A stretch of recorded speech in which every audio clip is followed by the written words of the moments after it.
Tonight we have with us Pastor Bill Roberts from the Methodist Church. And sir, if you would, I would certainly be appreciative.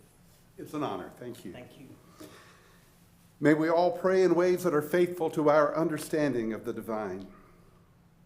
With thanksgiving for this town and for all those who work to make Valdese a place of excellence where all are welcome, we ask you to empower our town council and all of our leaders with the wisdom and courage to serve each citizen and guest with justice and compassion. Lead them to right choices which will serve not merely a select few, but which will uplift and protect all who call this town home. Be present in love with each of us. In your eternal name we pray. Amen. Thank you, sir. Shall we do the Pledge of Allegiance? I pledge allegiance to the flag of the United States of America and to the republic for which it stands, one nation under God, indivisible, with liberty and justice for all. Thank you, and thank you, sir.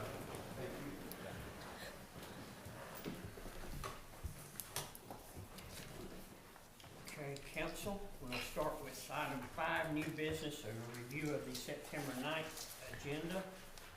You see several items already listed under consent. And dropping down to item 7, new business, public hearing, rezoning map amendment number 3-8-24, B1 expansion. And Mr. Johnson will help us with that. Mr. Mayor, members of council, public hearing is scheduled for next Monday on this rezoning request. I'll just show you just part of the presentation, maybe 3 slides to give you an idea of what that public hearing will be about.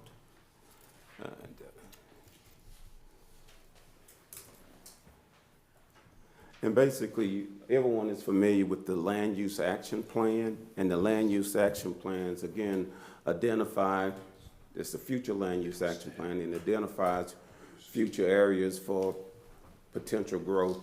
And one area was the central business district. So this area in the orange shows areas for growth potential through zoning, and the plan is to, and you can see the difference between the current zoning as well as the proposed land use of that area. With that being said, so the public hearing will focus on 44 parcels, of which the proposed rezoning will be to B1 central business. So the proposal in a nutshell is to expand the commercial opportunities beyond Main Street down to the railroad within a defined area. So we'll be holding the public hearing. I'm sure on the way in you saw signs, letters have been sent out accordingly per the general statutes. Any questions? Thank you. Thank you, Larry. Mm-hmm. Okay, that will remain on the agenda for September 9th. Item 7B, Fire Department Building Review. And I believe Mr. Bob Smith is going to do that tonight.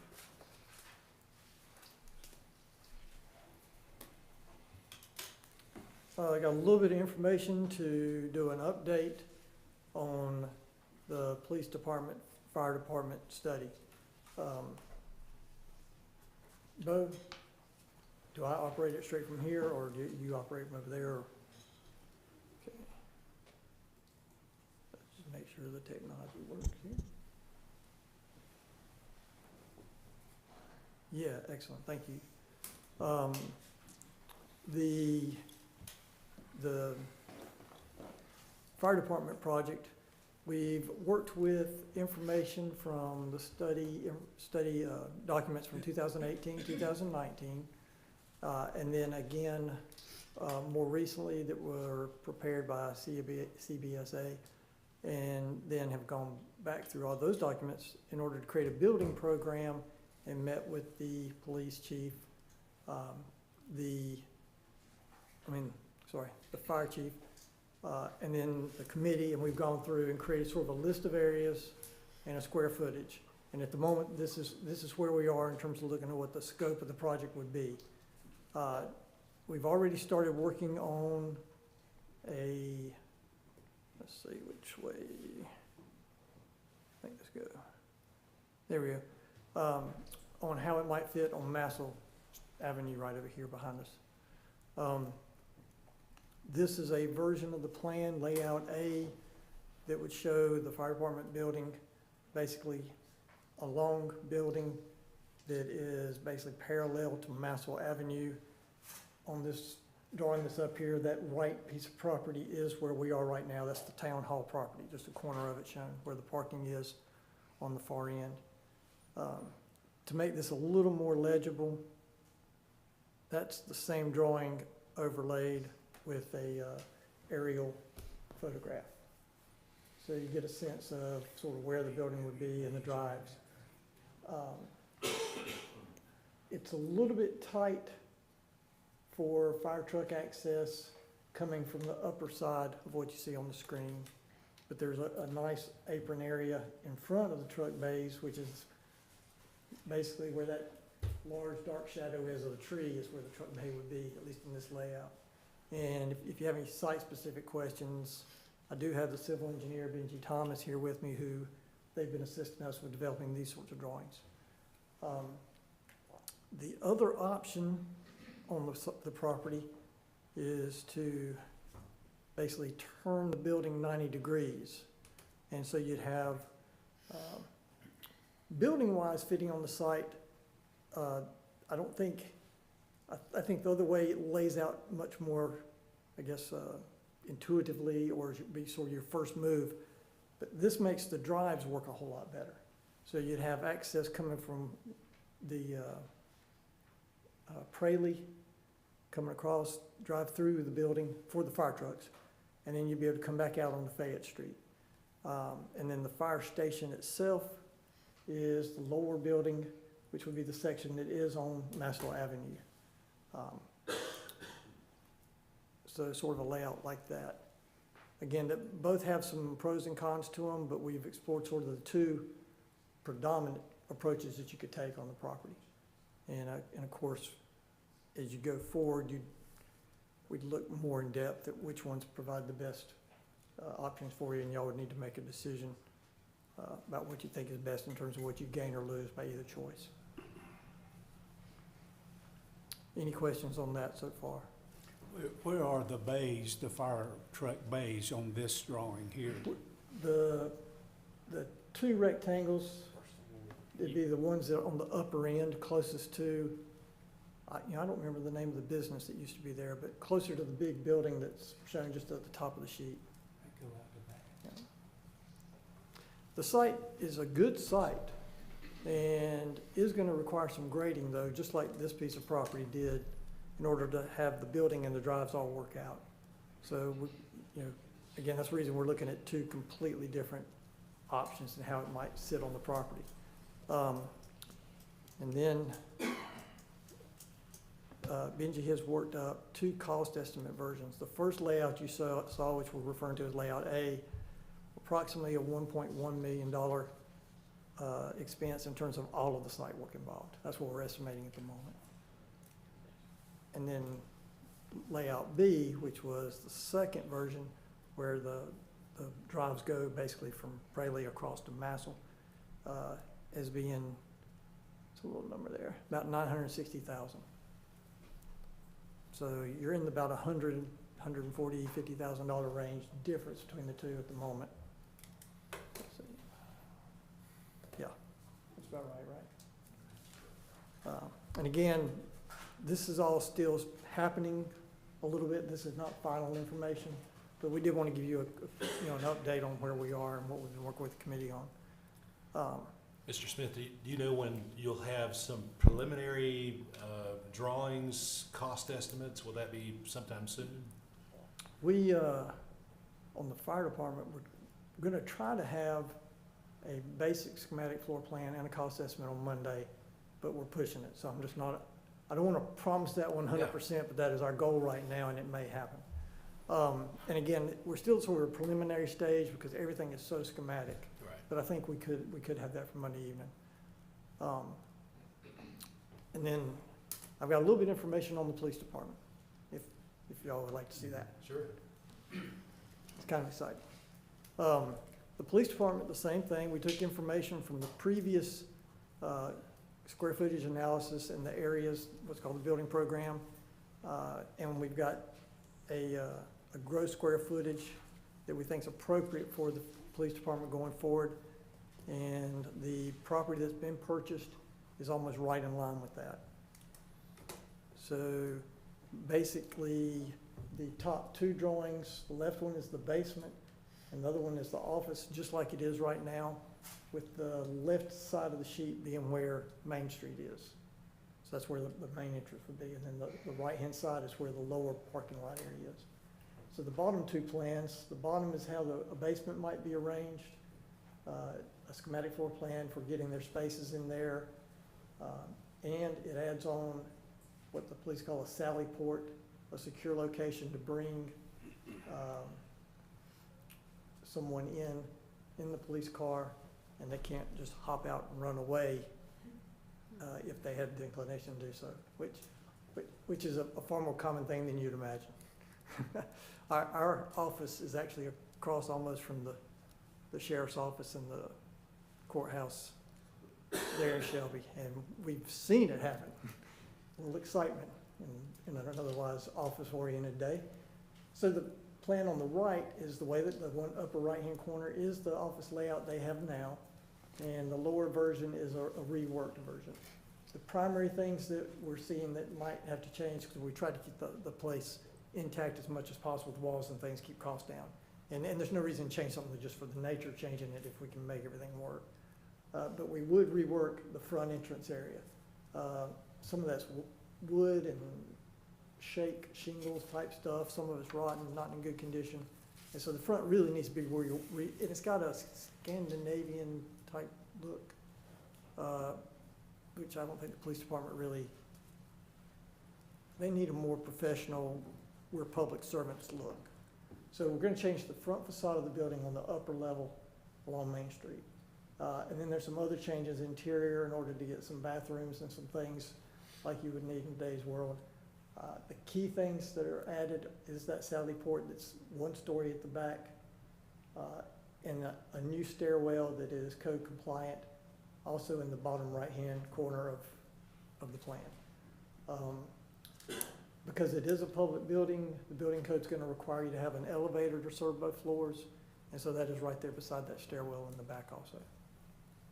Everything else is pretty much interior partitions that will add just to create the spaces, and of course some new finishes, new lights and that sort of thing. It's update the building so that you'll be going forward into the future. And that is what we have right now. We plan to have a cost estimate for this on Monday night also, or at least a range, something to get you in the right place. Again, the cost estimates are very budget oriented or preliminary, because the drawings will be really no more developed than what you're seeing here. Council. Thank you, sir. Okay, appreciate it. Thank you. Okay, item 7C, consideration of resolution to sale of town-owned property at 342 Tron Avenue Northwest. Mr. White.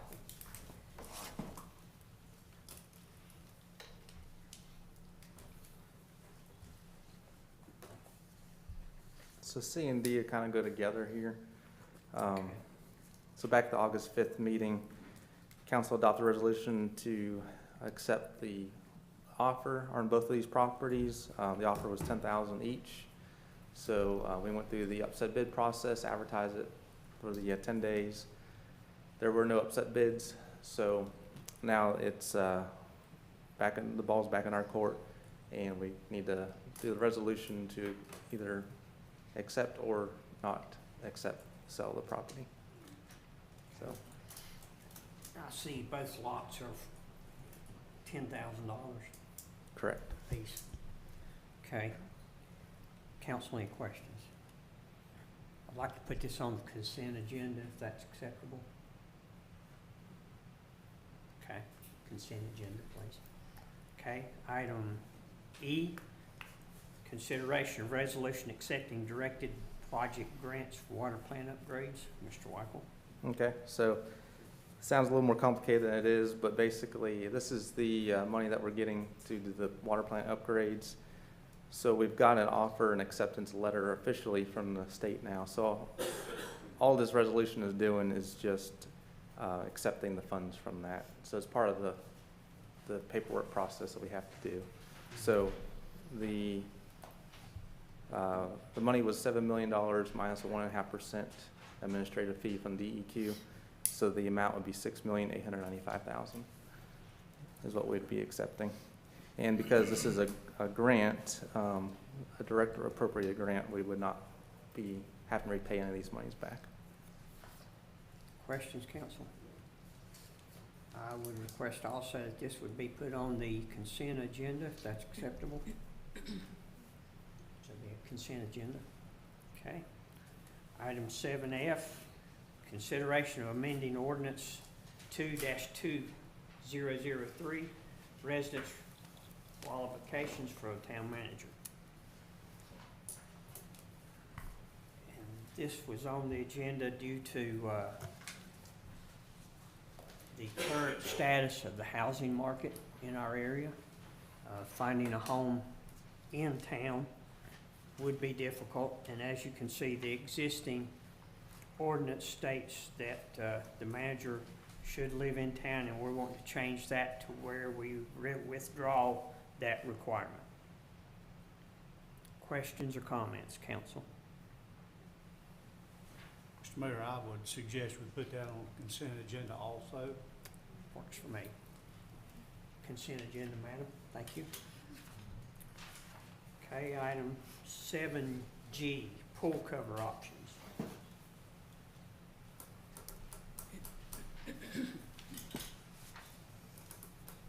All right.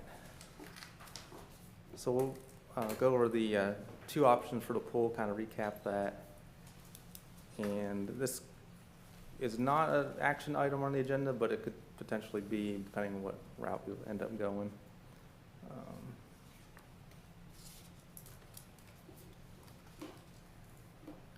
Okay. So just to kind of remind you, we got two options, a bubble option or the aluminum frame, what we're calling the permanent solution. So for the bubble option, looking at prices, the bubble structure and the materials, we do have a hard number on that of $529,000. We were able to get an estimate for site work that would include the anchoring system for that because the old anchoring system is out of date. They have new specifications now. So that was about $85,000, bringing the total of that project to $614,000. The aluminum frame option, so the structure contract, and this is the estimate through the design development phase. So we'll have one more estimate before we go to bid, and then that will be the construction documents phase. And then once we go to bid, then we'll actually have hard numbers on this. But as of right now, this is the best number we have. $1.35 million. Part of that project would be the grant requirement of ADA ramps and the ADA door. That extra money, again, is an estimate of $123,000 additional work that would be required. But because of that additional work, we'd qualify for the grant itself. So take out the grant amount, and then there's also a private donor match for that grant, which would bring the total of that project to around $880,000. So looking at the difference between the two, out of pocket, difference would be $265,000. So out of pocket for a bubble is $614,000, out of pocket for the permanent structure is $880,000. Okay. Any questions on that before we go to the next slide? When are we looking at going out for bid on the aluminum frame? Our goal is to have bids to council at the November meeting. November? Yeah, that is the goal right now. And my next slide might answer some questions. Okay. Do you want to proceed, or do you want to stop here for a second?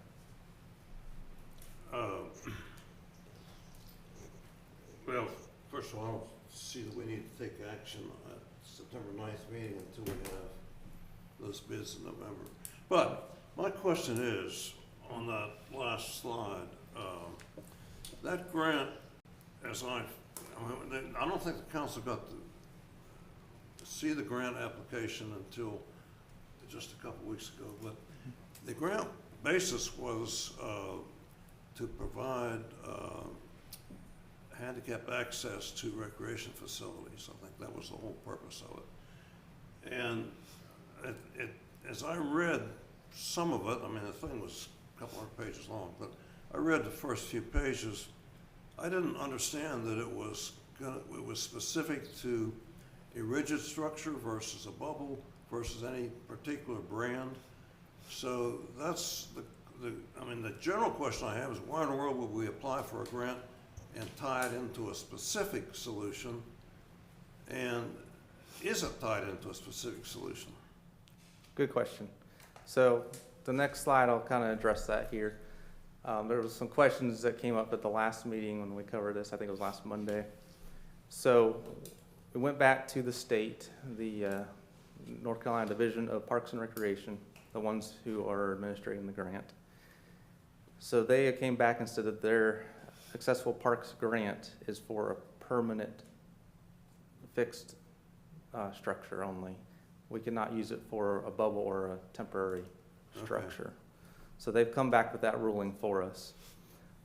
Along with that, we reached out to the private donor to see, well, if we didn't go the grant route and we went with the bubble, would they still provide the grant funding that they promised? And they were not interested in doing that either. So they would only provide the grant match dollars if we were going to take advantage of that grant.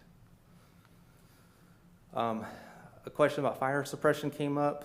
So if the bubble option was chosen, there would be no fire suppression. It would just be fire extinguishers like we had before. So that would be an easy solution there. The frame structure would require the fixed overhead sprinkler type fire suppression. So at the last meeting, we had said that we might need some type of fire suppression for the bubble, but it's fine. It would be just like it was before.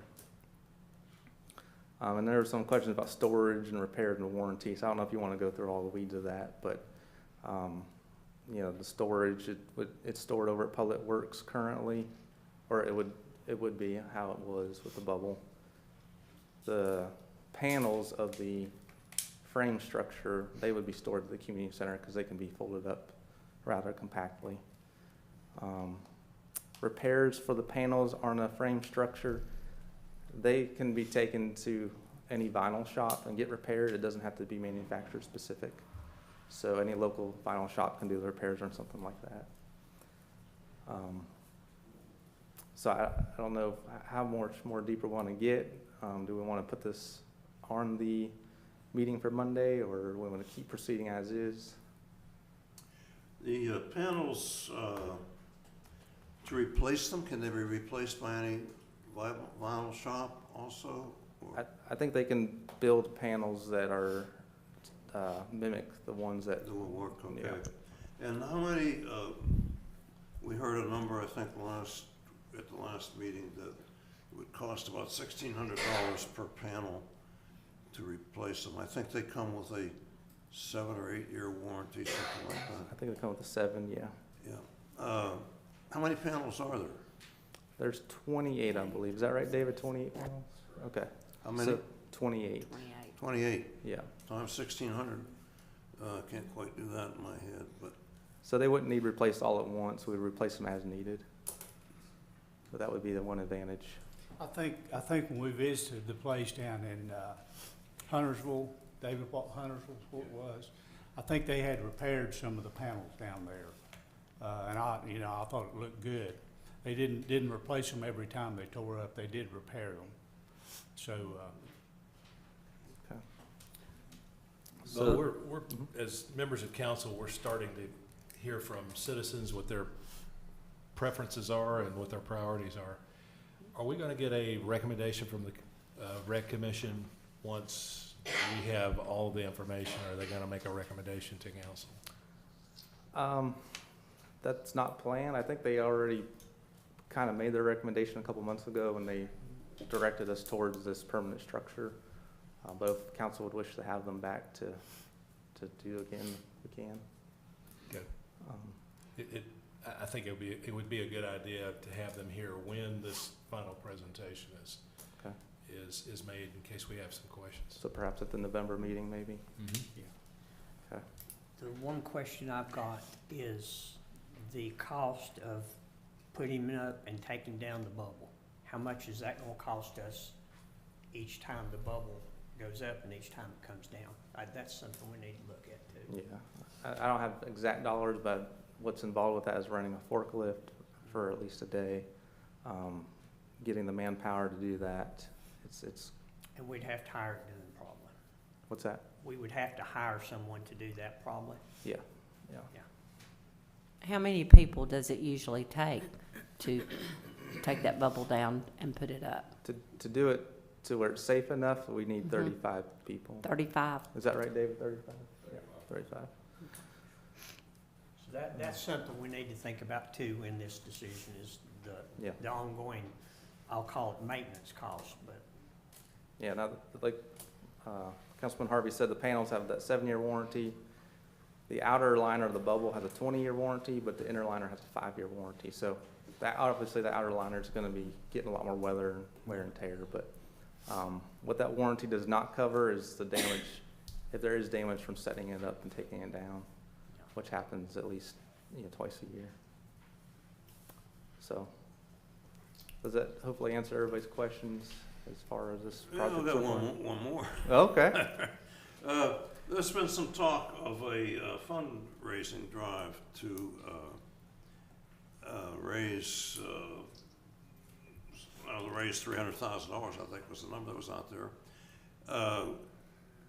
Will a plan for that fundraising drive be presented to the council? Will we have a chance to comment on it and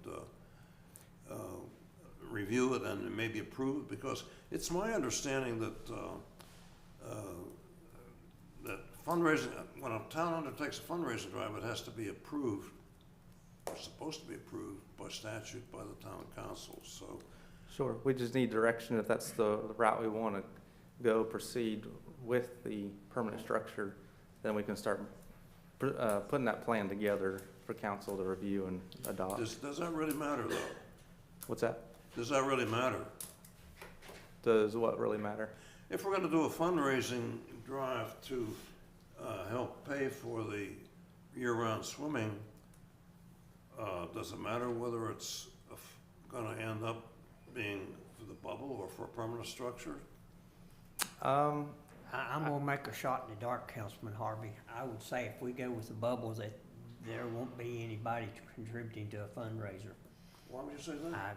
I just, from what I've heard on the street, everybody, our citizens are looking for a fixed structure.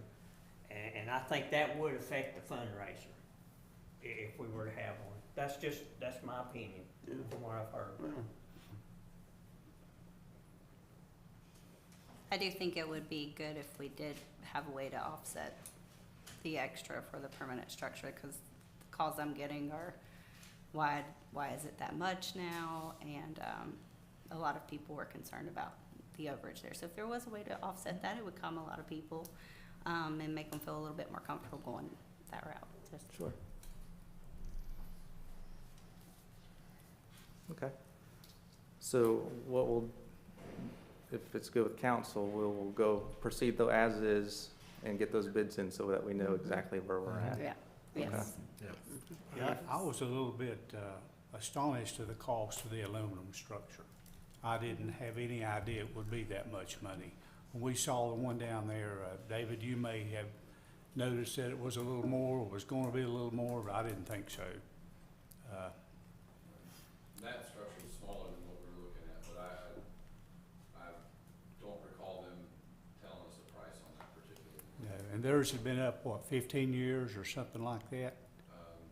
Mr. Mayor, excuse me, could we have the conversation between the manager and the council? I hear you, but I will not limit a council member's access and when they have questions. I just don't think we ought to be having a conversation with people in the audience. I don't think that's very Okay. appropriate. Let's do this. Like you said, proceed with the bids, And if you would, get the cost for maintenance for putting up and taking down the bubble. Okay. Anybody need any other additional information? Okay, thank you. And that will go on the November 9th agenda. So do we decide we're gonna do it in November when we get the bids in, or we're gonna take it up at the November. sooner? November. November, okay. Because really, we can't make a decision until we get a cost. I agree. Right. Agree. Okay. Move to November. Okay, thank you, Bo. Mhm. Next item, 7H, street resurfacing. Mr. Wackel, All right, earning pay today. switching gears here. All right, so street resurfacing, we finally got some numbers back from the DOT yesterday. So just to refresh everybody's memory, we went to District 13 down in Marion, asked them for a cost to pave and repair 32 streets. So the list of streets here, I'm not gonna go through every one of them, but the streets are a collaboration of staff and council and the paving study that we had done a while ago to figure out what streets need help the most right now. So these 32 have been identified. So the numbers came back from DOT. The prime contractor, so the actual paving, the milling, there were, between the stone and the asphalt, there was over 10,000 tons of material involved in this contract. 1.93 million for them, and then the DOT engineering overhead would be an additional 135 on top of that. So we're looking at about a $2.07 million contract to do those 32 streets. I did reach out to them this morning just to clarify what kind of time frame we're looking at, because we had met with them before. They were thinking either between 18 and 24 months. They have not replied to me yet, so we'll wait for that to come up. But probably plan on between a year and a half to 2 years for all of that to get done. The way the contractor would do it is they would just kind of hit streets as they had time. They wouldn't come and blitz all 32 streets at once. They would kind of fit us in between their DOT paving schedules. So, big question is, how do we pay for this? Well, we've got $500,000 earmarked in this current year's budget, so that's good. That leaves us about $1.5 million remaining if we did all these streets here. So there's a couple different ways we can do this, and we don't have to decide tonight how we're to do this. But we could pay directly from our reserves, so we paid up front. There'll be no commitment of future funds and no budget money is in the future. But that's going to limit our cash flow because we've got, we just went over the pole structure. We have the fire and police departments going on. We've got a couple other projects. So another option we could do is to borrow from our reserves. So again, we'd be paying up front, but through the $500,000 that we budgeted this year, we can budget the next 3 budget cycles and pay that off that way. So we would just be paying ourselves back through that process and building our reserves back up. USDA, could we get a 10-year loan possibly? If we did that, I think their interest rate was 4%. So we'll be looking at about $191,000 annual payment for 10 years on that. Our PAL bill monies are about $150,000 a year. So just our PAL bill money coming alone would pay that debt payment every year. So that's another route we could go. And then we can go through a commercial lender such as like a Truist or First Citizens Bank, maybe for a 5-year loan if they'd give it to us. And that payment would be around $368,000. I base that on a 6% rate. So, but what the next steps is to do a supplemental agreement and a reimbursement agreement with the DOT if council wanted to proceed with this. Once we did that, then we can get more into the weeds on the financing and things like that. So that's the whole presentation. Bo, if we did this in just chunks at a time, pay as we go, do we keep this price or is that a no-go? This is a lump sum price based on all Okay. 32 streets, yeah. So they didn't break it down by street. They just, the way DOT contracts work is all lump sum. Okay, So, thank you. yeah. Now, We will probably be paying as we go, because once they do a street, they'll probably bill us for it. And then maybe 3 months later, do another street and bill us for it. So it won't be all at once either. Okay. So we were able to accumulate the 500,000 over, how many years did it take us to accumulate that? I guess The earmarked money? 400, yeah, Yeah. 400,000 came from previous years, several years, or No, how did we earmark the $500,000? okay, we had the 150,000 POW bill money, Mhm. and then we dedicated 350,000 in the budget towards paving, Okay. which put us at the 500. So I've transferred that out to our street paving project fund. So it's kind of just sitting out there waiting to be used. So we have the ability to earmark roughly 500,000 a year from, We did this year, yeah. okay. And, you know, it just depends on how future budgets go, but, you know, that's, So it's reasonable to think that we could replicate that right, in succeeding years. yeah. Okay. It's a couple, one question I have is how much, this is about 7.3, 7.4 miles Mhm. altogether. How many years, if we went back, how many years of paving, resurfacing would that have been that we have done 7.4 miles? We did 1.3 miles, I think, last year. We did about that this year, 3 years before that, so, Probably about 15 years, I'd say.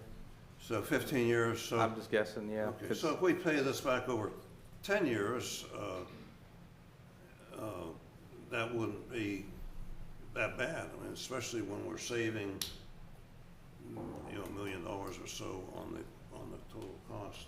Right. The other thing on the financing, I've mentioned this to Bo, but just to mention to other council members, if we, I mean, last year, the town budgeted roughly $500,000 for resurfacing. This year, we did the same.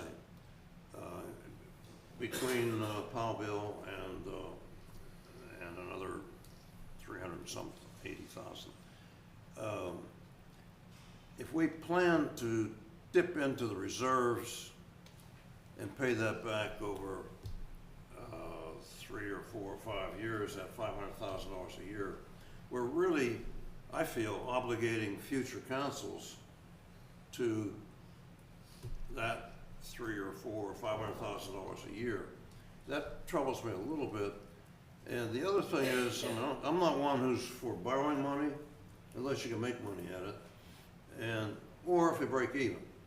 And at the current USDA rate is 4%. I think our reserve funds are invested and earning about 5%. So it's roughly a wash. I think if we were to borrow the $1.5 million from USDA, pay it back over 10 years, primarily out of Powell bill, because we could basically allocate Powell bill to that without obligating future councils to more than the Powell bill. And if we were getting about the same, if we were spending about the same on interest as we are earning on interest, pretty much a wash. So it's just, you know, as Bo said, you know, there are several ways to skin this cat, and there's another couple other big factors here. One is we don't know yet what the total cost of the police department renovation or the new fire station are going to be. This one we probably need to make a commitment to pretty quickly. We don't necessarily need to line up the financing immediately, but pretty soon.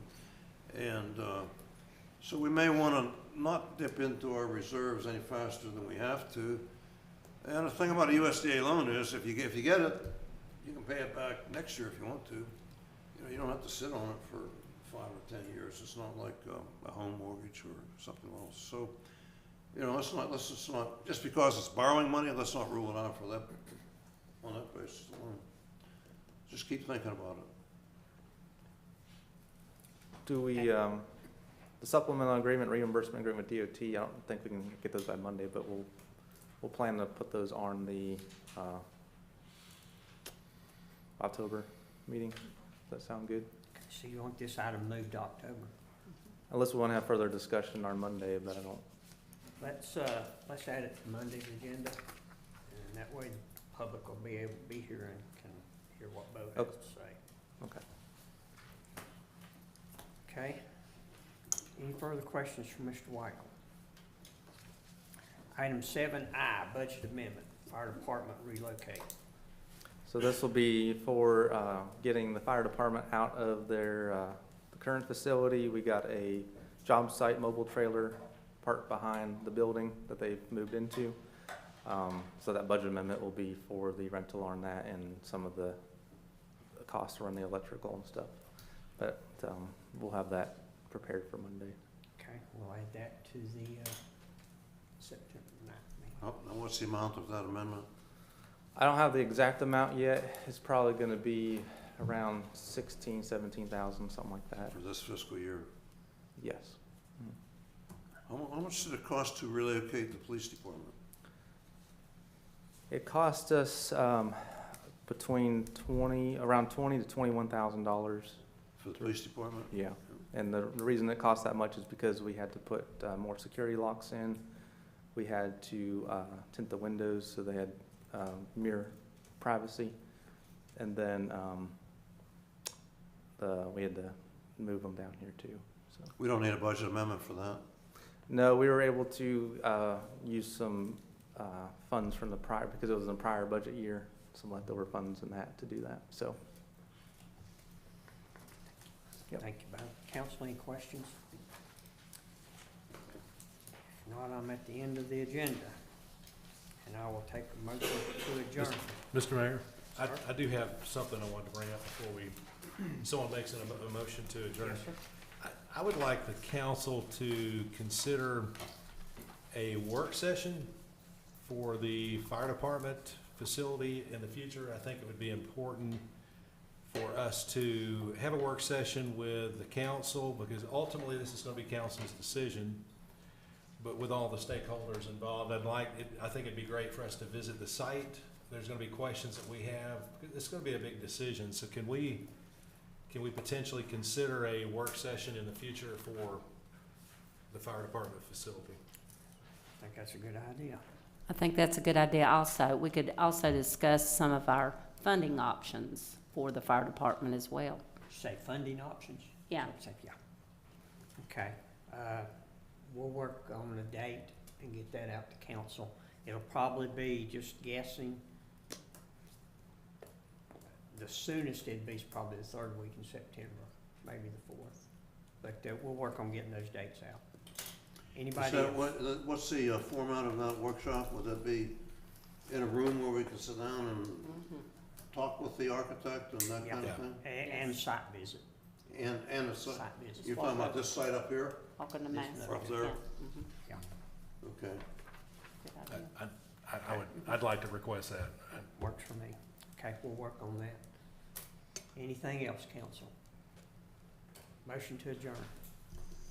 I make a motion to adjourn. Second, please. Second. Motion adjourned.